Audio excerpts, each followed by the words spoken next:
یہ جنگل بہت ڈراؤنا ہے، پر میں اپنے گھر واپس نہیں جاؤں گی، چاہے کتنا بھی، چاہے بیریا آ جائے، جو مرضی آ جائے، چاہے شیر آ جائے، میں اپنے گھر کبھی واپس نہیں جاؤں گی، جو مرضی ہو جائے۔ وہاں کے لوگ اچھے نہیں ہیں، مجھے اپنے کہیں بھی نہیں جانا، مجھے بس اسی جنگل میں رہنا ہے۔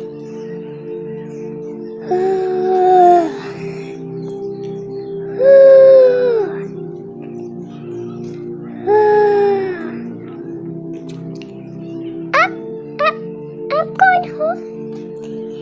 میں اس جنگل کی مالکہ۔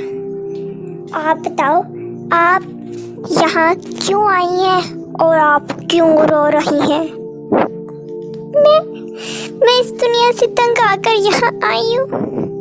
وہاں کے لوگ بہت اذیتیں اور تکلیف دیتے ہیں، بات بات پر رلاتے ہیں، تانے دیتے ہیں، اذیتیں دیتے ہیں، تکلیف دیتے ہیں۔ آپ ہی بتائیں میں کیا کروں؟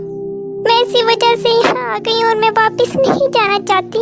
آپ میری مدد کریں۔ کیا میں آپ کی بات کا جواب صرف ایک مشہور مقولے سے دوں گی؟ آپ نے سنا تو ہوگا کہ ایک چپ اور 100 سکھ۔ جی بالکل، آپ نے سنا تو ہوگا، تو آپ اس پر عمل بھی کیجئے۔ آپ چپ رہنا سیکھیے، دنیا چاہے جو مرضی کہتے جائے۔ آپ برداشت کرنا سیکھیں، صبر کرنا سیکھیں۔ آپ ان کی بات کا جواب ہی نہ دیں۔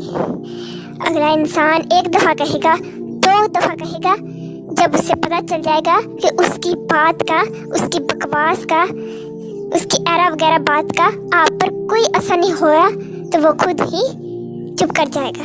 لیکن اس کے چپ کرنے سے پہلے آپ کو خود اس کی بات پر چپ رہ کر اس کی بات کو اگنور کرنا پڑے گا۔ اگر وہ واقعی گندے الفاظ بول رہے ہیں، بری باتیں کر رہے ہیں، آپ کو تانا دے رہا ہے، لعنتیں دے رہا ہے، آپ کو برا بھلا کہہ رہا ہے، تو خدا دیکھ رہا ہے اور ضرور اس کا حساب لے گا۔ اور ہو سکتا ہے کہ ابھی اس کے حساب کا وقت ہو اور آپ یہاں آ گئی ہو۔ جی یہ تو میں نے سوچا ہی نہیں اور مجھے نہیں پتا تھا۔ مجھے لگتا ہے کہ مجھے اپنے گھر واپس جانا چاہیے، اپنی دنیا میں واپس جانا چاہیے۔ جی بالکل، اور یہ جو بات میں بتا رہی ہوں، صبر کرنا، قرآن حکیم میں اس کے بارے میں احادیث موجود ہیں۔ کیا آپ کبھی قرآن پاک کا ترجمہ اور تفسیر تو نہیں کرتے؟ جی بالکل، میں جانتی تھی، کیونکہ اگر آپ قرآن پاک کی ترجمہ اور تفسیر کرتی، اس کو سمجھتی، قرآن کے حدیث کو سمجھتی، تو آپ یہاں ہرگز نہ آتی، بلکہ اپنی دنیا میں رہتی اور صبر کرتی۔ جی آپ بالکل ٹھیک کہہ رہی ہیں، میں قرآن تو پڑھتی تھی لیکن کبھی ترجمہ اور تفسیر نہیں کیا تھا، مجھے معاف کر دیں۔ آپ بہت اچھی ہیں، آپ نے مجھے بہت اچھا پیغام دیا، اور میں کوشش کروں گی کہ آپ کا یہ پیغام آگے زیادہ سے زیادہ شیئر کروں۔ سبحان اللہ۔ اور اب آپ کو کرنا یہ ہے کہ گھر جائیے اور صبر سے کام لیجیے اور اچھے وقت کا انتظار کریے۔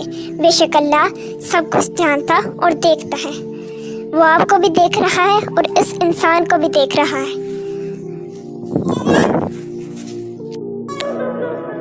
اگر آپ نے ہماری ویڈیو کو لائک نہیں کیا تو ہم گھر واپس نہیں جائیں گے۔ Like and subscribe my channel.